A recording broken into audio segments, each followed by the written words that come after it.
And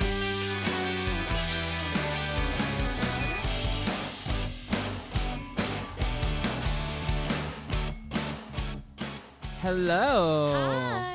And welcome back to another episode of Breakroom Banter. It is a hairstylist adjacent podcast where each week, Two friends who also happen to be hairstylists, break down our weeks in the break room. I'm your host, Hunter Walden. and I am your hostess, Ericka the Red. And today we have a new but returning guest with us, Lisa Huff.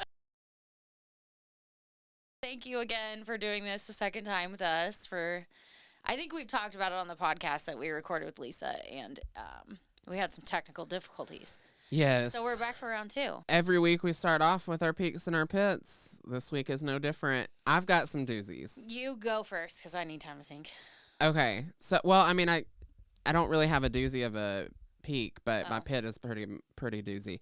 So my peak is that one of my best friends from college got married, and it was so beautiful. It was so sweet. It was the first wedding I've actually ever attended. Really? Yeah. And so sorry, distractions. So I did her hair and then had to come back, pick up Bradley, and then go back. It's really far from here to where the wedding was, Columbia, Tennessee. Okay. I didn't think it was that far. For Yeah. some reason, I was like, oh, it's just like right by Franklin. It was really far. So I should have packed clothes. Whoops. But that was my peak.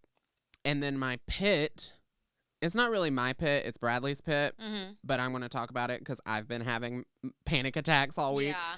Yeah. So Bradley, my partner, last week sometime was bitten by an unknown insect ? Yeah. There is a bite on Yeah. his wrist, like right here. If you're watching, or if you're not watching on YouTube, it's like on his wrist, like above his hand, just above it. And so he told me a couple days later, he was like, I don't want you to freak out, but I think I was bitten by a spider. And he shows it to me, and it's like a welt, definitely a bug bite, right? Nothing to be too concerned about. But then the next day, his hand was swollen. And like, if you watched the coronation and you saw King Charles's hands, like it looked like that, like red, swollen, dry, kind of like. The fact that that's what you described it as, though. I've been calling him King Charles all week. So, but still, he was like, no, I'm fine. I'm fine. Yeah, that's so insane, Bradley. Yeah. Well, in his mind, he was allergic to whatever bit him. Like, that's all it was. You know that some spiders are, like, deadly? Right. There's only, like, I don't know, black widows and brown recluses here in this state. Like, yeah. Maybe we should take this seriously. Yeah. Yikes. And he was in a basement. So, like, the whole thing happened in his boss's I would have been at basement. the hospital the minute I saw there was a bug bite on me. Well, God. Bradley thought he was tough. And so, So is he good now? Well, that's where it keeps going. So we went to the wedding. His hand was swollen, but he had to take acetaminophen because it was swelling, and he's allergic to acetaminophen, so it makes him like almost pass out. And so he was feeling that way at the wedding. So I was like, gotta go. Let's go home. The next day, which was yesterday, or next day he was fine, which was Sunday. Next day, which was yesterday, he was outside. He and I both were outside all day. We were working in the yard, doing whatever. He was working on my car, and he comes to the back door, and he does not look okay. I mean, his face is white, like hollow under his eyes, and he's like, like his whole body is shaking, and like visibly so from across the yard. From the back door. Oh my God. Yeah. And so he was like, I don't want you to freak out. I think I'm okay. Yeah. But we need to go to the hospital. And so we went to the hospital. We went to the urgent care and checked in, whatever. The doctor comes in, and keep in mind this whole time he's been saying he's fine. And the doctor comes in And he takes off his cardigan to show his arm. And she goes, oh my God. Immediately, my heart is like in my stomach. I'm like, they're about to amputate his arm. Oh my gosh. In the back of my mind, it's like from the shoulder down situation, it's got to go. Oh, no. Because yesterday, his arm was yeah. disgusting. Like, it looked like he had been poisoned. Like, where the bite was, you could see, you still can today, but you can see his veins, and it's like a bruising effect that goes all the way up his arm on the top. And on the bottom, it's like a huge rash from wrist all the way up to like his armpit area. That is so terrifying. Mm-hmm. So he had a shot. He's on like some topicals and all of that. But she said, we're going to treat you for everything possible. MRSA staff, anything that could possibly happen. Is there any lesson there? Like, does he know now that next time he needs to go in sooner, or does he still not get that? Right, yeah. I'm going to go ahead and say that he probably didn't learn a lesson. It's Bradley. He is a man at the end of the day. Because if I got bit by something, would I go to the doctor? Probably not. I'm fine until my leg's falling off. I can't really say too much. I thought I was having a heart attack for a week before I went to the doctor. Scary. That is true. I can't talk to. Well, that would have scared me that I would have gotten to the doctor. Yeah. All right, Lisa, go ahead. What is your peak and your pit? I was thinking while you were telling that, because I forgot that we were doing this. So mine, I'm a little embarrassed. It's such an obnoxious thing to share, but I don't know if you guys saw my post from yesterday, but on Sunday, I did some crazy ass shit. We saw. I read a book a month ago called The 12-Hour Walk, and I would highly recommend the book. And so all day Sunday, I was outside walking. And I would say that my peak was probably hours 1 through 6. It was very, very, very enjoyable. It was incredible. It was like an amazing white space experience, which I know we talked a bit about white space last time. Yeah. In the cat.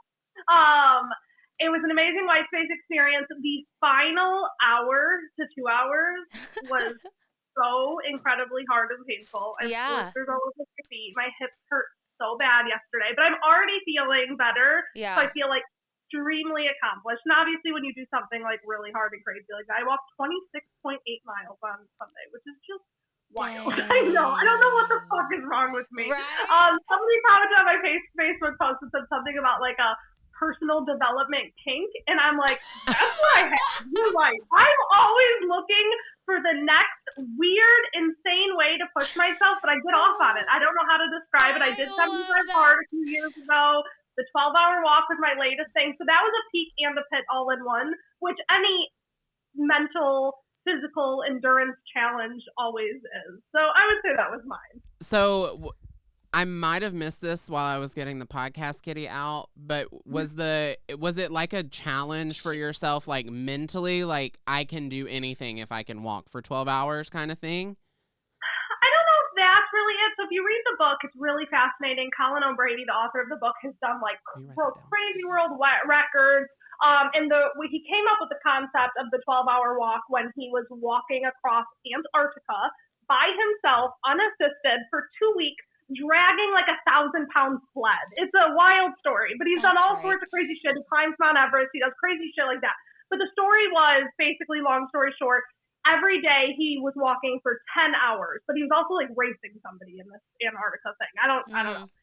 And so he was going for 10 hours every single day, and he like called his wife one day on like one of those crazy radios at the end of his night, and he said something about how he was just not going to make it or something like that. And she's like, well, can you just like go a little bit longer? He's like, I can only go for 10 hours a day. That's all I can do, blah, blah, blah.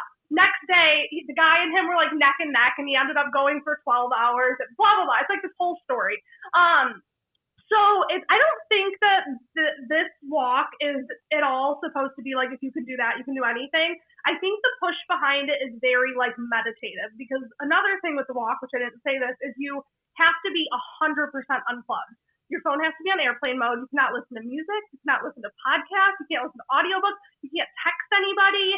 you cannot have any input. You can't even like read a book. It's supposed to be you with your brain, which we talked about this last time. So I was very intrigued, of course, when I saw the book with white space happening inside of the collective. I was just like, I gotta go for it. So I think more so that you can accomplish anything, it's like what comes up when you're quiet for that long and you're alone with no input for that long. I think that's the point of it more so than anything else. Because you can take as many breaks as you want, but it's still fucking hard to walk for that long. Yeah. That is so interesting. And Erica's taking notes, so she also finds it interesting. Ericka. Even if you don't do it, just read the book. It was like, I'm like, 12-hour walk. Like, that could be cool. That could be cool. And then you're like, no music, no podcast. I'm like, oh. I know. I don't, even when I'm in nature, I still have music in my headphones. Yeah. Ericka, I'm the same way because I love listening to podcasts. I love learning new things. I never go anywhere without listening to something in my headphones. It was a whole day. I wrote a blog post about it because I journaled the whole time. I was doing a lot of output while I was doing it, and I put all my journal entries into a blog post. I felt like I was on vacation. Like, things that I drive by every single day looked entirely different to me because I was so present in the moment. Like, I didn't realize how stunning the landscape was on this place that I drove by every day. Because even with headphones in, you're just like learning and absorbing. I was just like people watching and like, I don't know. It was a really cool experience. And I would at least recommend a 6-hour walk was blissful. Like, I loved every moment of the first, honestly, 8.5 hours. After that, it got really hard, truthfully. Dang. Well, my peak is listening to your guys' peaks. Well, she didn't give her pit. Oh, okay, good. No, I said that was both. I said the first 6 hours was the peak. The pit was the last 2 hours. I missed that part, her hips hurt real bad, which that's what I was thinking is like, I'm just thinking those last couple hours, you're probably exhausted at that point, and you're just like, oh my God. It made me think about like, even when you're driving, and you're like, oh, those last 2 hours are the longest, but then you're walking it. Oh my gosh, that's probably torturous. But yeah, I don't really have a peak or a pit. Let's see. I got my renewal letter for my lease. Is that a peak or a pit? It's a pit. They just want so much more. Like, rent prices they just rise. Yeah. And I'm like, this apartment is not even worth. I'm paying it for it right now. Like, I'm not gonna pay an extra $200 a month. Heck no. Yeah, dude. $200 in 1 year. Yeah. I literally just, because I was curious, looked at the complex that I lived in Seattle when I lived up there, like by myself, my little apartment. They want less than I was paying for it now. There. Oh. And then I look at my apartment. It's literally like almost double. Double the size. I'm like, why am I moving with the freaking rent increase trends? Like... Is that like a Nashville thing? Is Nashville really popping off? Really, yeah, and especially Murfreesboro where we live because it's more like family, like.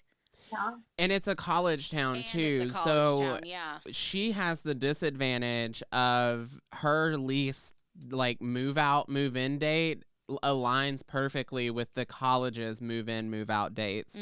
So her rent obviously goes way up right when it's over because that's whenever people are moving in and they know they can get the most money. People will pay that price. Yeah, exactly. And especially when you get down to that last, because my lease is up on the 19th of August, which is like right before, right around school starting. I don't know what time colleges start here, but so I was just like, I don't know. I'm just frustrated about it. So I'm probably going to have to move again, but whatever.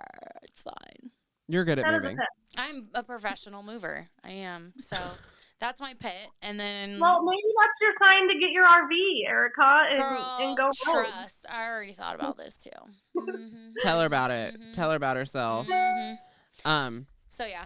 So today we are re-recording the episode with Lisa, and we are just curious about who Lisa is as a person and who.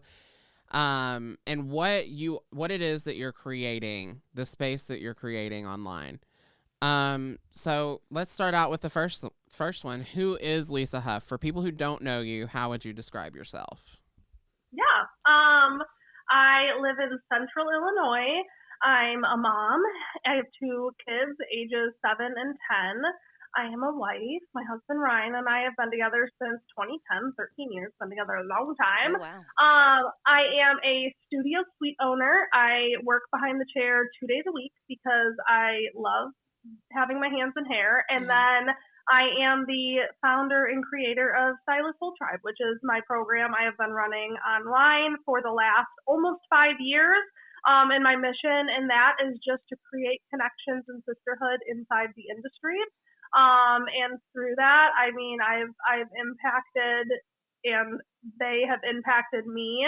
I've just been really getting to know and work with a lot of stylists in the industry through masterminds, through online coaching.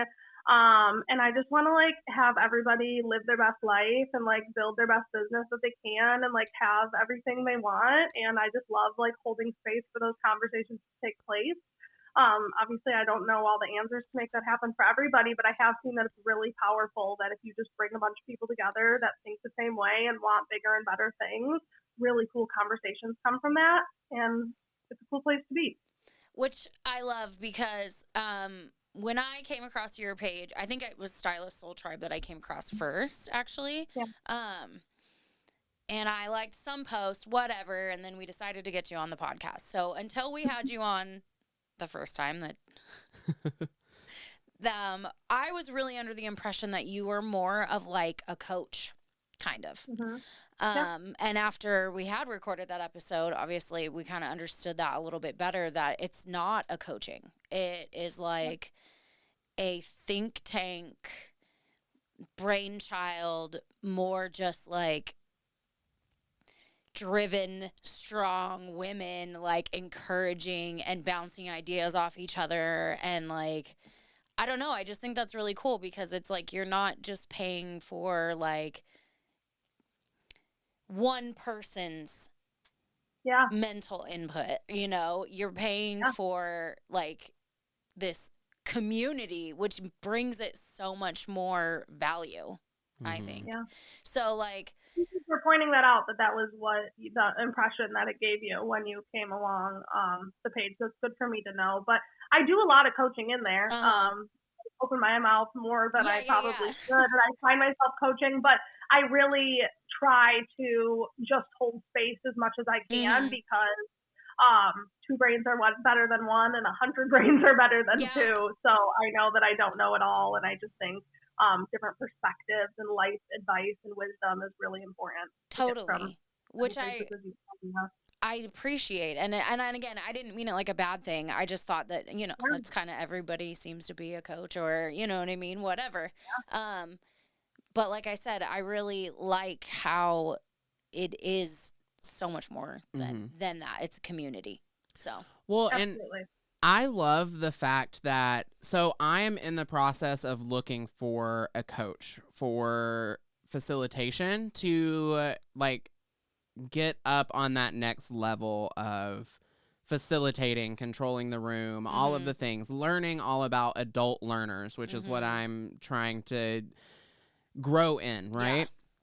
Yeah. And these coaches are charging so much money. Yeah. And when I say so much money, I'm talking like upwards of $500 for 15 minutes.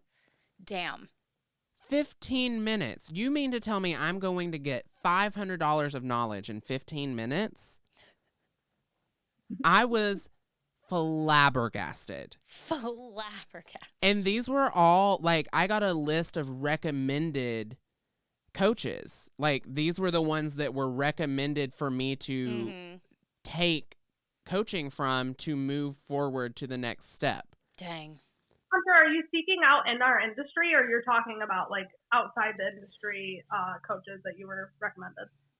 Currently it's inside the industry, because once again, it was all referred coaches that like I had a meeting with a company who like represents hairstylists and educators and things.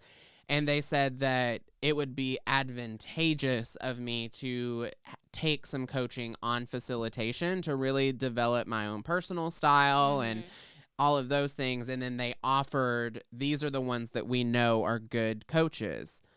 And so as I was looking through them, not all of them were 15 minutes for $400 to $500, but most of them, if it was more than 15 minutes, it was more than $1,000. Dang. That's a lot. And so I love the fact that you have this mastermind group, this think tank, that you could get all of that coaching for your monthly, quarterly, or annual price. Yeah, it just kind of does eventually feel kind of like gatekeeping. And, almost like, what is the price you have to pay to, I don't know. And that's why, and I'm not talking bad about any of that. I think if the demand on your time is high enough, and that's what makes people stop filling your books up with one-on-one coaching, is that price. Like, I get that. That's the same as behind the chair. However, I am very passionate about, like, I don't want to ever control the conversation. I don't think there's one right answer or anything like that. So I see what you're saying, Hunter, and the value of what happens when all these people who have lived similar, career paths or are in a similar industry, or have the perspective of, okay, maybe there is someone who is doing coaching in a group, but then maybe there's also someone who's just a consumer who would pay for coaching, and like they have different perspectives. Well, you connect with the beginner and the wisdom and the outside devil's advocate thoughts, and it's, I don't know, I think there's something to a well-rounded table of ideas. Well, and it kind of it reminds me of like this, like let me choose my words here. The environment that I guess that I always look for, like if I'm moving to a new salon, or when I think of like a happy, healthy salon culture, it's like you can bounce ideas off of anyone. Everybody's got a different perspective. You know what I mean? Like sometimes you're like, okay, have a client, and you're like, oh, how would I do this? And I'll go ask Hunter, and then maybe I'll go ask somebody else, and then maybe I'll go ask somebody else. And they all have a different perspective of how they would go about it. And then I kind of take that and make it my own. Yeah. Remember, oh yeah, that's a good point she made. That's a good point he made. Okay, I like that. I've got all these different ideas. Now I'm going to go with it and make it my own. And then kind of like, that's how, when we were talking last time, that's kind of where I was like, okay, wow, this is actually really freaking cool. And not that I have gone through any or all coaching or, mastermind groups out there, but I don't really know of anything quite like this, which I think is pretty cool. So like, when you were putting this together, Stylist Soul Tribe together, where did it come from? Where did the idea come from? What did it look like putting this together and actually going ahead and facilitating it without the support of this group that you have now created? Yeah. So it was back in like 2018 is when it first formed, and it looks very different than it does now. But I was just, crushing it behind the chair in some terms, but also like drowning in other terms. I was super busy. I was obsessed with building my business, and I just was like really into personal growth and development. If you guys can't tell, I'm kind of into that. And I just kept hearing all these like authors and podcasters and all these big name people talk about how they have these masterminds, and they go to these, mastermind events, and you have to be the dumbest person in the room, and you're the sum of the 5 people you surround yourself with, and like all these quotes about community. And I just was like, does that exist for me? Like, I'm not making millions of dollars. I'm working behind the chair, but like, I could talk for hours about the things that I'm doing behind the chair. And it didn't exist. So I just put a little call out on social media, and I was like, I really want a mastermind. I really want a place where where people care as much as I do, are interested in being part of this. Does that exist? Are there other people out there like me that want to talk regularly, and just like continue to work on evolving ourselves and getting better and better? And that was a post in November of 2018. And I think I had 15 people from that point say like, yeah, I'm in. I was hoping to get 5. And so from that really was like validation that I was kind of onto something. And then I've just slowly grown it from there, and it's gone up and down, and there was harder parts where it kind of fizzled out a little bit, but wasn't dead yet. And I kind of just kept feeding the fire and trying to learn and grow and get it better and better and better. And right now we're sitting at like just over 100 members. I've evolved it to where there's some tiers to it, in order to be more scalable and have a lower priced option for people who just get to know me and can come in and check out the collective. So that's how it started and kind of how it's evolved into what it is today. I love that. Yeah. I like what you said about the fact that it took so long to build and how it fizzled out. And like, we're talking about it today because it is in my opinion, a behemoth of what it is, because I mean, 105 people might not sound like a lot of people, especially like when you're in a position that you are in where you've seen it go from 0 to 100 people. But if 100 people were in a room, I'm overwhelmed. Yeah, right. So I was in a room with like 75 people this weekend and I was overwhelmed. Yeah. So I just love and appreciate, and I want to acknowledge the fact that it didn't happen overnight, and that you've been working on this since, what year did you start this? 2014? 18. So it'll be 5 years, which in some perspective, that's really not a lot of time, but yeah, it depends on how you look at it. And also, I totally relate to what you're saying with that, Hunter. I'm hosting my retreat next week. It's 1 week from today. And I have 40 people from Soul Tribe coming to Chicago. And this is my 3rd retreat I've ever done. So I kind of know what I'm doing, but I get so terrified every time they come. I mean, that is a lot of people. That's a lot of pressure. It's a lot of energy, a lot of personalities. So I don't think 100 is a small number. Like, that does freak me out that 100 people are invested in my idea, that want to hear my thoughts, that are into what I'm doing. So I completely agree. And then just to touch, since it did stick out to you, about like the fizzle out points. Obviously, I remember in the very beginning, there was some times where I'd like have somebody join. Price was much lower back then. And I remember one girl specifically was just like, girl, there's just like not anything here. I'm going to quit. Like, there's not much structure to it. Like, yeah, we're meeting, but like, it's not really worth it. And I'm like, okay. And like, obviously in my head that like crushed me. So from there, I was like, okay, I need more of a foundation. We need things that we can lean on. Like, what is the regular like contents of this experience? And then I remember also in 2020 when the world shut down, we all remember that well. We just bought this house that I live in now, and we like drained our savings to put our down payment down. And then all these stylists were out of work. And in my head, I was like, everybody is gonna drop this. Like, that's a disposable income kind of thing. Like, this is gonna be the one thing that they're not working, they can't do. And I was terrified. And actually, I feel like COVID was one of the best things that ever happened to Soul Tribe. That was actually one of my bigger launches I've ever had, because we just started meeting super regularly. We were talking like 2-3 times a week because none of us were working and we were all panicking and losing our shit. So it actually ended up being a good thing. But what I told myself when people were slowly kind of dwindling, I was like, if I even have one person invested in this, paying for this, I'm not giving up. I'm just going to keep doing it. If I truly get down to 0, I'm going to move on to something else. I mean, I maybe got down to like 40 at that point. I was never going to get down to 0. But the fact that you acknowledge that, Hunter, I just want to talk about that. Not whether it's coaching or whatever it is for anybody. It may look like a massive thing now, but there's been many times where I'm like, is this the end of it? Like, has this seen its way, seen its entirety or not? And I just keep pushing. Yeah. Good for you.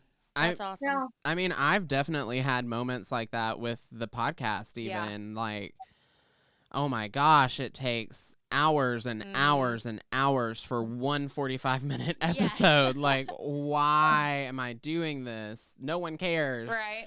And then people actually do care. So it's encouraging when people like leave you the comments and like, oh, this helped me. Or honestly, it's encouraging when people say, hey, you probably shouldn't have said that. And like, right. It's such a learning experience for us, and like a growing experience that we're able to take part in this.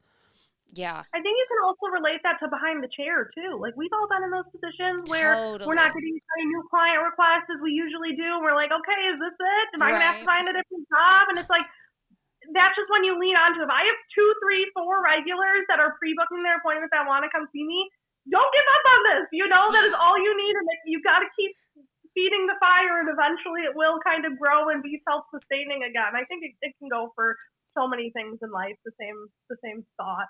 Well, I think it kind of brings a lot of things together that we've been talking about lately, because I mean, your cycle of success it is a cycle. It's cyclical. You know, you achieve one goal and then you can get stagnant again. You got to keep moving on, right? But then also, like, we as a podcast, we try to really focus on, you know, when you screw up and you're the problem, like, pay attention to that, because it's not that you're bad, it's that you have room to grow, and if you take that, you can grow.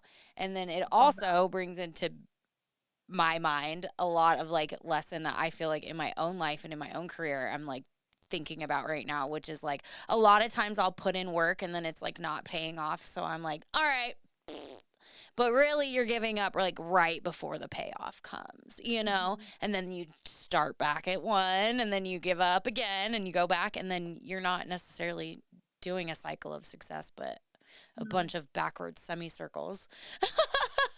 I like the analogy of, like, planting seeds, too. I say that a lot when I'm coaching, is, like, when you're doing things now and it feels like you should get the payoff, bless you, Hunter, and it feels like you should get the payoff immediately, just remember that you're, like, planting seeds that need room. And 6 months from now, you may see some of the fruit of that. Yeah. But I think what you're saying is people just, like, ditch that idea before those, like, buds have even popped up.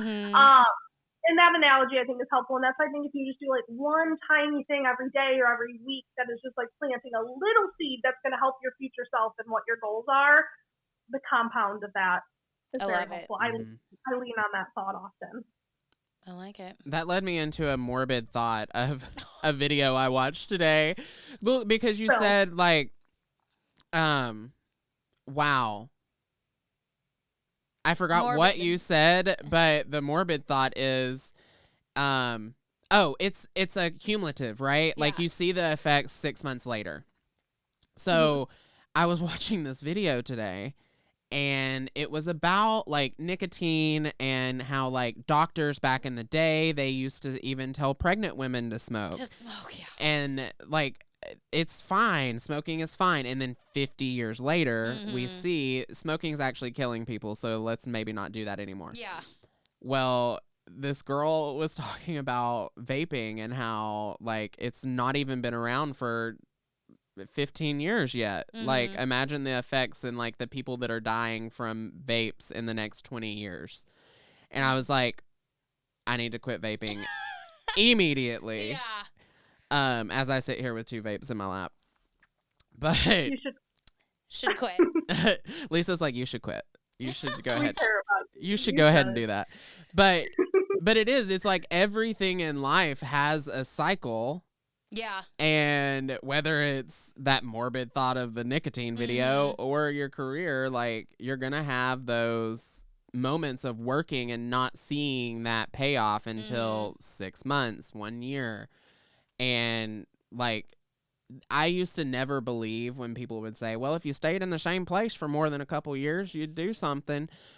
But it's so true now, being at the salon for 4 years, like, I don't have anywhere to put new guests. I don't have anywhere to put guests that cancel their appointments and need to get in the next week. I don't have room for any of that because I've stayed at the same place for the last working on 4 years now, and my clientele knows where I am. They're not having to search for me. One of your clients came in yesterday looking for you and bought product. Love that. I want to give you a hug. Oh, how sweet. I was not there. Nope. She knew where to find you. Right? Yeah, because she knew where to find me. Exactly. I was going to say, what else you got? I think maybe we should touch on the cycle of success a little bit, just because I feel like we remember what we talked about last time, so I feel like we're going a little bit different direction this time, but I do want to touch on that because I want everybody to hear about it. Yeah, totally. But before we do that, you talked about your retreat, so I want to know a little bit about your retreat. So what does a Stylist Soul Tribe retreat entail? When is this podcast going out? This will be out in 2 weeks, so it'll be after. Okay. It'll definitely be after your retreat. Okay, then I'm going to go ahead and give away even what is surprises to the current retreat attendees. So my first retreat was in 2019, and I live in Central Illinois, and I decided to do it in Chicago because that's like an airport hub. People can fly in from wherever. And the first retreat was in 2019, and there was 10 people there, and Bailey came all the way from Canada, and we had people coming from Oregon and Washington and Texas and Virginia and all these different places. And like, that was really fucking cool to me. And that first retreat, we just stayed in an Airbnb. People shared beds. It was like a big slumber party. It was the funnest thing. I had a whole like itinerary planned. We were going to do hot seats for like 2 hours. I was going to teach a class. We were going to do all these different things. And it was an incredible experience, and we ended up doing nothing on the itinerary except for the hot seats. Like, we started the hot seats. My plan was to do these like quick hot seats, and it ended up being the entire 3 days. That's all we did. It was like people had their own turns to sit in a hot seat. So, real quick, I'll explain what hot seats are. You guys are familiar with masterminds. They're very typical in a mastermind format, but a hot seat is basically an intentional space held for the one person sitting in the hot seat, hence the name. And everybody in the room, which we do virtual hot seats inside of Soul Tribe, people can apply for those. We do one every month for a different member, but in-person hot seats are really special. Everybody in the room is focused on the one person in the hot seat and their intention of the hot seat. So it can be anything. The intention can be anything, but the thought behind it is like, everyone is here to pour into that one person. The conversation is not going to bounce off and start to talk about other people. We're not going to get distracted and go somewhere else. I facilitate, I keep everybody on track, but it's a really powerful experience for that many people to care about your ideas and your struggles and what you're going through and pour into you in that setting. It's a really powerful practice.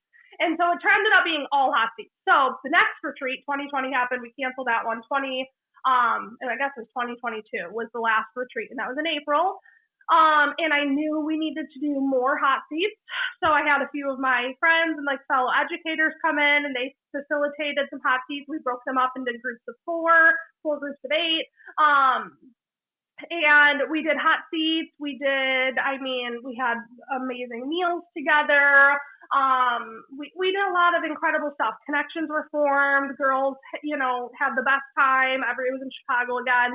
This retreat, each retreat, they kind of evolved a little bit. So the last 2 were like an evening, a full day, and a morning. And then this one, we added an extra day because the feedback I got from everybody was it's not long enough. So it's going to be Tuesday evening is the welcome party.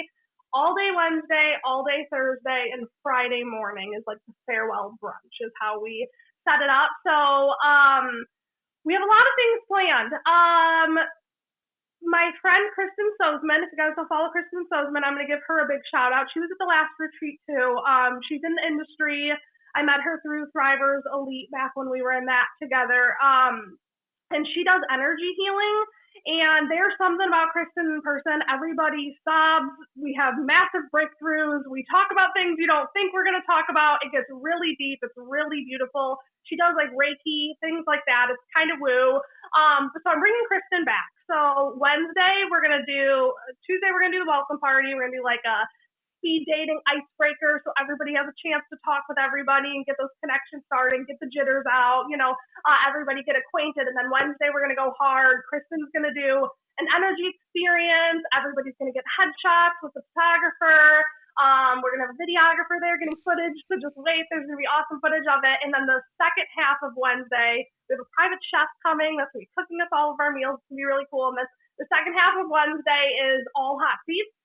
And then we have dinner and just like chill. And then Thursday, the first half of Thursday is all hot seats. So last year we did 1 full day of hot seats, and it was exhausting. I mean, it was powerful. It was amazing, but it was taxing on our mind. And like, it was just a long, long day. So we're breaking up the hot seats into 2 days this year.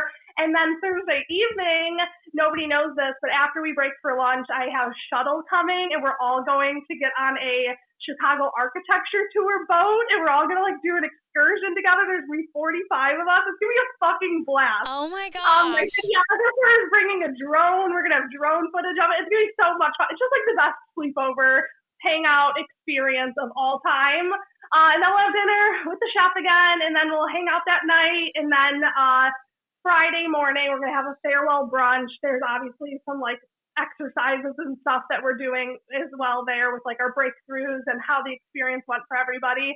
And then we send everybody on their way with a plan from their hot seat, because they ahead of time do homework to figure out what they want to talk about in their hot seat. So everyone goes home with a plan. Everyone goes home with 40 new best friends. Everyone goes home like hella inspired and poured into and loved up, and it's just the best experience. That is so rad. I love that. Yeah. It's going to be amazing. I'm obsessed. That sounds so much fun. I know. I've seen a lot of like retreats. Like Hair by Hunty posted a couple days ago that he was at a retreat in California, and it just seemed so relaxing while still being educating. Yeah. Like, yeah, retreats are incredible. Yeah, and I love like hair camp. They do like it's a educational event, but you're camping, you're in a yurt or whatever, and then the classes are in like outdoor settings and nature. Wait, that's a thing? So much fun. Yeah. I want to go to hair camp. Well, look it up. It's a lot of fun. Okay. Good. Yeah. Hopefully somebody from hair camp listens to this and brings you guys next year. I know. Please bring us to hair camp next year. Please do. Retreats are really cool, and I like hate to say this, but also like it is education, so it is a tax write-off. Yeah. And like I don't know, I have just always decided since the first retreat I went to back in 2018, actually with Brixie Fun Thriver Society, that was my first retreat experience. Once I did that, I was like, oh, I have to do this at least every year. It's good for me. Solo travel is good for me. Getting out of mom mode, getting out of regular life mode, learning, and also just like pampering myself and treating myself to just like silence and solitude and inspiration. If you guys have, if anybody listening has never done that, or you too, like that has to be a priority to at least try something like that. And then once you do it, you're hooked and you're like, I need this to be the best version of me. Like I need to do this. I love that. Yeah. I do think I might need that. I think I do. Well, I hope that you're at the 2024 Soul Tribe retreat. There you go, 2024 Stylist Soul Tribe retreat. Ericka will be there.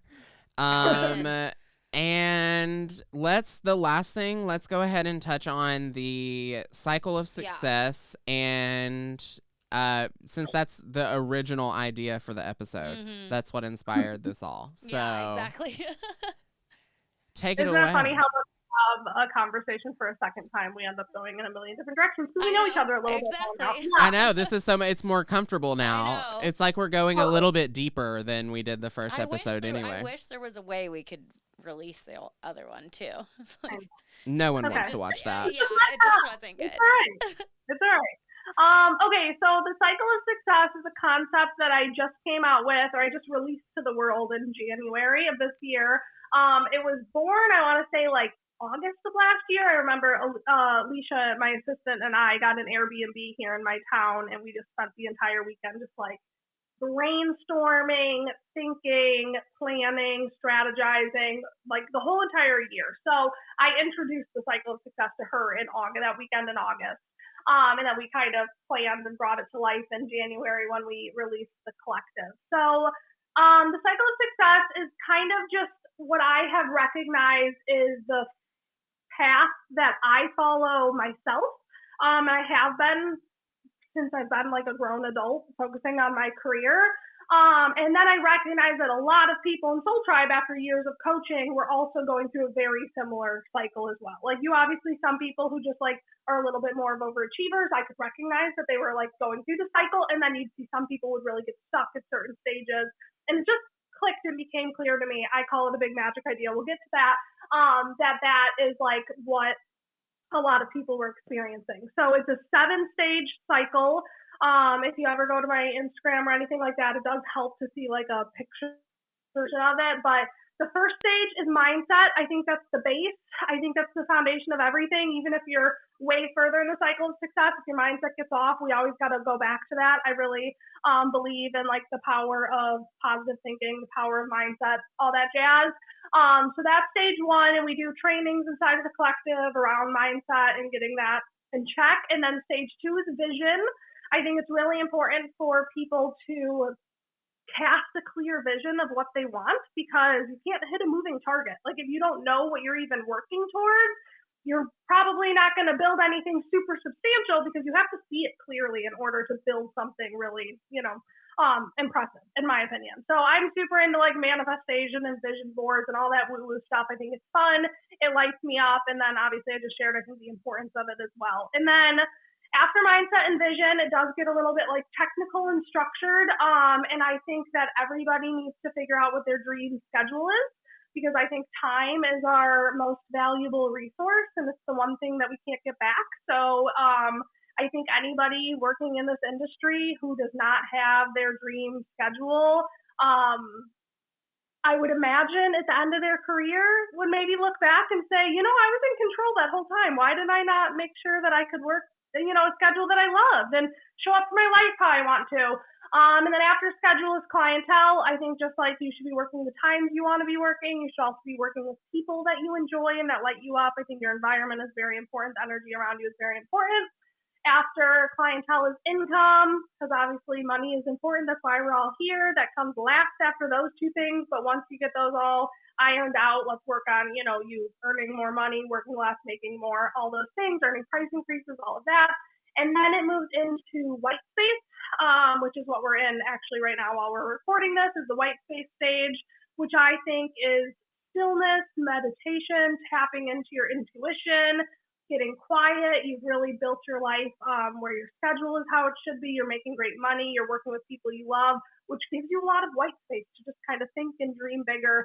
And then after that is Big Magic, which stems from the book Big Magic by Elizabeth Gilbert.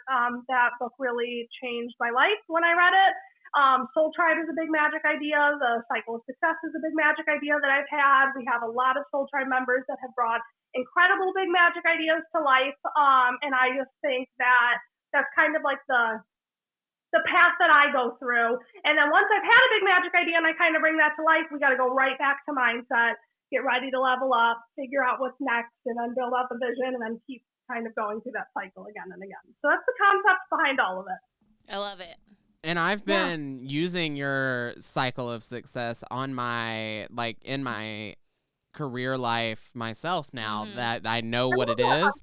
I'm like, oh, okay, so now I can recognize what this time is. I can plug this in here and then work towards this next thing. And so it's really inspired me in the last couple months learning how to plug things in and how to move it. I love what you said about you can't hit a moving target. So knowing and visualizing, just having that graphic helps a lot. And we're going to insert it into the video on YouTube, so people who are watching on YouTube can actually see that. But yeah, I love it. It gives you a visualization of what you already know. And it's some people can take it in their brains and visualize it themselves. But for me, it helps to have that photo or the graphic and have all of these things where I can physically plug it in and see where it's going. So I love that. Thank you for saying that. That means a lot for you to acknowledge, because obviously this is a brain baby of mine. It's scary to put out there. I wonder if people are going to get it. I really love, now that I'm actually coaching through it, getting the testimonials back. Like, you told me to raise my prices. I did. It worked. You had me fire the clients that were literally draining my soul, and things were going so much better. And I took the white space and look at these ideas I had. Like, it's just so validating to me. My love language is words of affirmation. So hearing that people understand what I'm saying and I'm not just like blabbing, not making sense, means so much to me. Thank you for saying that. Seriously. Absolutely. And one last thing before you go, because I hear what you said about, you told me to fire that client that didn't serve me anymore. I want to touch on that as our advice segment this week. It's not necessarily advice that we've pulled, but advice that I just pulled from what you said. Yeah. And we have about 9 minutes left for this. So when would you say is a time to fire a client, and when is a time that you shouldn't fire a client, or maybe, take that mirror and turn it on yourself? Okay, so I'm going to turn this slightly, and I think we'll be good. I'll keep it quick. You can tell I can talk fast. So when I like to coach through is a yes/no maybe list. I think if you have never done this, it is something that I came up with many years ago. I used in my own business for a while, and I have people do it all the time. So I want you to take a piece of paper. I want you to write yes, maybe, and no, and then make 3 columns. And I want you to go through your entire clientele list, like Marie Kondo style, holding up a piece of clothing. Does this spark joy? I want you to ask yourself energetically, does this client, when I see their name on my book, does it light me up? They charge me up. I'm pumped to do their hair. I'm going to end my day a better version of myself because I'm doing their hair. Those are few and far between, but we all have those special unicorns that we're like, fuck yes. Actually, after this, I'm doing my neighbor's hair. And she already sent me a Starbucks gift card this morning, and she's so pumped to spend the afternoon with me. Like, those are the clients we love. And then you have the maybes, which majority of your clients will fall into because it's business and not everybody's a special unicorn. And they don't need to be. Our clients don't need to go that above and beyond, you know?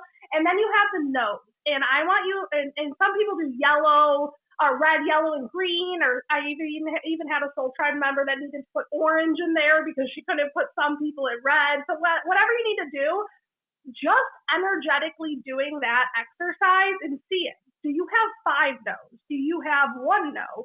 Do you have 15 no's? Like, you can just get a really clear picture on your overall clientele and how it's serving you. And then from there, if you only have 1 no, you can probably afford to fire 1 client. If you have 5 or 10 no's, you can't just fire all those clients. You can't. And I get what you're saying, Hunter, with like, when do we need to hold a mirror up to ourselves? And I think that's a very important conversation too. But the way that I look at it is really just like energetic. And I just know that I wouldn't want somebody doing a service to me. Like, I wouldn't want to go to get a facial tomorrow and have my esthetician look at her schedule and be like, fuck, Lisa Huff is coming in. If you feel that way about clients, that's not good for you. Like, doesn't mean that the client did anything wrong or there's anything wrong with you. Some people just don't energetically like charge each other up, and that is completely okay. So as long as you can afford and you have enough new client requests coming in, you have a steady enough clientele, I wouldn't tell you just fire 15 clients because they annoy you. But I think doing that exercise makes you kind of behave different. If you need to reschedule, you maybe give the greens a little bit more leeway and the reds a little bit less, just because it's a different energetic exchange. And I think that that's really important inside of business because that's like where you're spending majority of your time, you know? Yeah, no, I completely agree. I mean, I do think some people, like, it's a mindset thing. Some people are more energetically sensitive or whatever, you know? I think I have had clients where I'm like, whew, that one's heavy. Like, I'm going to need a minute after that. And it's not what the person says, what the person does, what necessarily, you know, I mean, sometimes they come in and trauma dump on you and that's heavy, but like, sometimes it just is. It's just like, it's work to communicate with this person because you're not energetically on the same place, you know. Who's a red for you, Ericka? Maybe a green for somebody else. And I think it's for both of you. That's exactly what I was getting at is like, especially if you work in an environment like we do, I might just be like, you know what? I think this person is better suited for so-and-so or whatever, because it's not necessarily like they're a bad client. It's just like, I don't think that we vibe. I don't think we're going to get anywhere. Yeah, totally. Like that definitely is a thing, you know? And then obviously there's times where stylists are, or clients are a pain in the butt or whatever, you know, but hey, you know what? Some people like those pain in the butt clients. They look at it as a challenge, you know what I mean? So they might be better energetically suited with that person, you know? Or they're not a pain in the butt to them. Or maybe some adults just need to learn if enough stylists aren't going to do their hair that they should stop behaving certain ways, you know? Well, yeah. Yes. That is also true. That is a valid point. Way more eloquently way of saying what I meant. Yeah. Well, thank you, Lisa, so much again for spending another hour with us. We really appreciate it. Yeah. If people want to follow you on your social media journey, where can they find you? Yeah, I would say Instagram is probably the best place. Lisa Huff Hair. At Lisa Huff Hair, at Stylist Soul Tribe. I also have a page for that as well. I run both of those. I'm just a little bit more active on at Lisa Huff Hair. So feel free to DM me or tag me if you guys listen to this and anything resonated with you. That is the best place to find me. Awesome. Alrighty. Sounds good. Thank you again, Lisa. Yes, and if you want to, I appreciate it. of course. And if you want to follow us on our social media journeys, I am at Herrick's Hunter on all the things. I'm Ericka the Redhead on all the things. And our podcast is at Breakroom Banter Pod on all the things. Make sure you're subscribed on YouTube. You've got the bell notification turned on. You listen to us on Spotify, Apple Podcasts, Stitcher, wherever you listen to your podcasts. And you can subscribe to our Patreon channel, which is www.patreon.com/Breakroom Banter Pod. And once again, we do not promise anything from our Patreon. It's just a support for us so that we can continue to grow this beautiful podcast. Until next time, remember, you always have a seat at our table. Bye. Bye.